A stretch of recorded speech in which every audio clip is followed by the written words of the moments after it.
I guess to break up all the F104 talk, we'll have some F103 talk. This car is my F103. Last year I won two Tamiya races with this car on carpet, and the year before I won one and then came in third at trackside. So it works pretty good. I really don't do too much to it, so it does work so good. Now it's a little different than 100% Tamiya, just because it's illegal for Tamiya now anyway, so I don't worry about that so much, but most of it is 95% of it's there. The difference, I actually have a diffuser that I made that I put on there. It looks cheesy and not that wonderful, but it actually works, which probably sounds crazy to a lot of people, but it actually works. Because I made it up after seeing a thread on RC Tech about a guy who was making diffuser parts for a nitro touring car, and he said they worked. So I thought I'd give it a shot. I mean, it's simple. It's just a flat Lex, and then I folded and then added some vanes underneath. And the thing about it is, I went out to the track and just, carpet track, and just put it down and ran it. The car felt really good.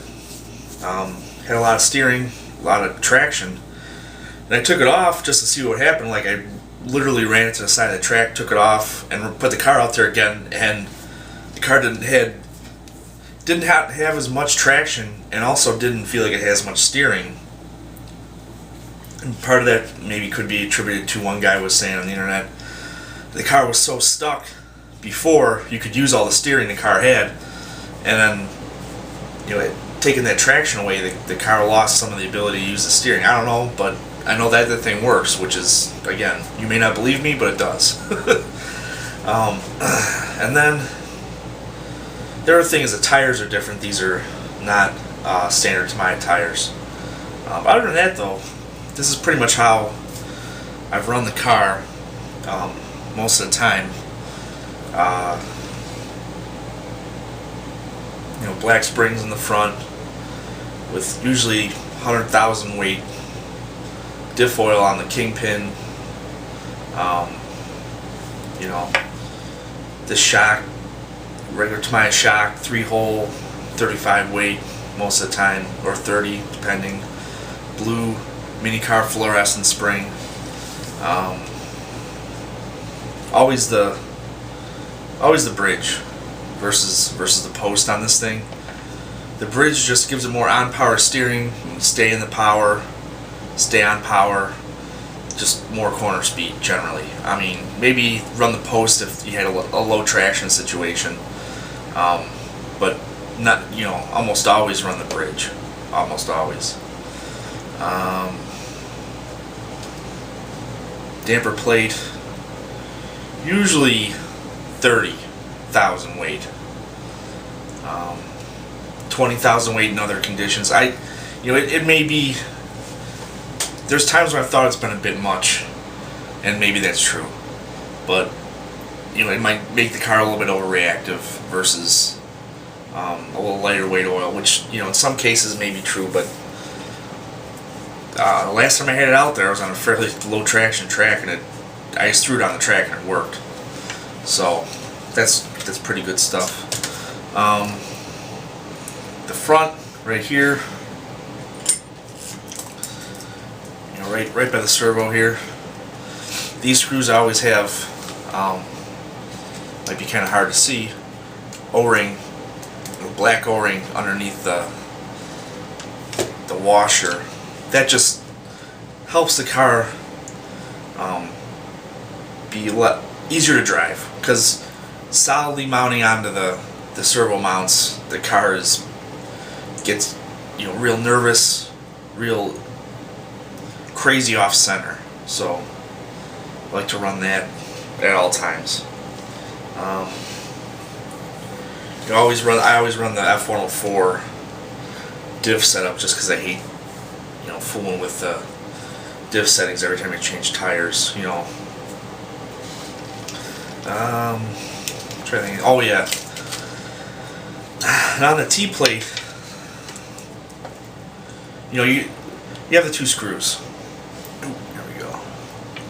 You have the two screws here, and like they show you in the book, you put black O-ring, or perhaps metal washer, black O-ring. Now this depends on the track you're on. First off, almost always I will run a 0.5 millimeter metal shim on this screw and then just tighten it down 100%. That's because back here I'll either run two 030 nylon washers. Associated sells those. It's the kind of thing they use to space the hubs in the back of a B4 or something like that, or a off-road car. They're just 030 inch nylon shims, and that's on a high traction track that lets the rear end move, but it's not as mushy as like a black O-ring. Like an O-ring would be good for outside probably, but I'll run two of the 030 washers under here. And then the reason two 030 washers and a 0.5 mil up front, you actually want to have, probably can't really see it because it's such a small amount, you want to have a slight, I guess you could almost call it like anti-squat here. A slight, this is going to be a little bit taller than this. And it helps to keep the car from getting too nosy when you get off the power. It also kind of plants the rear end a little bit too. But that's what I do for that. And then the other thing too is anytime your car starts feeling crappy, just unexplainably weird, it doesn't feel good, doesn't work right, and it was fine before, new T-plate, that solves it many cases. I mean, most of the time that's going to solve your problem. And then too, also this is all fiberglass car. It's not a graphite car. Basically, I went to all fiberglass car in Omaha, Nebraska last year. Track was fuzzy, pretty green, not a lot of traction. Had all graphite car. It was okay, but it was not good. Soon, my friend Kevin said, we were looking at some of the guys who were a little faster. He said, what are they running? And I went and looked, and they're all running RMs, just straight fiberglass 103 RMs. And I went and changed the chassis and put the car on a track, and it was night and day. It went from just kind of okay to awesome. So, I ran this also at trackside last year. After that, didn't touch a thing. Thing ran great. I've run it in other carpet tracks. It runs fine everywhere with the fiberglass. So I tend to recommend the fiberglass most of the time. I haven't come across a condition where I felt like it was going to be an advantage to go back to graphite. So that's just a little overview on this thing. And that being said, let's have a look here.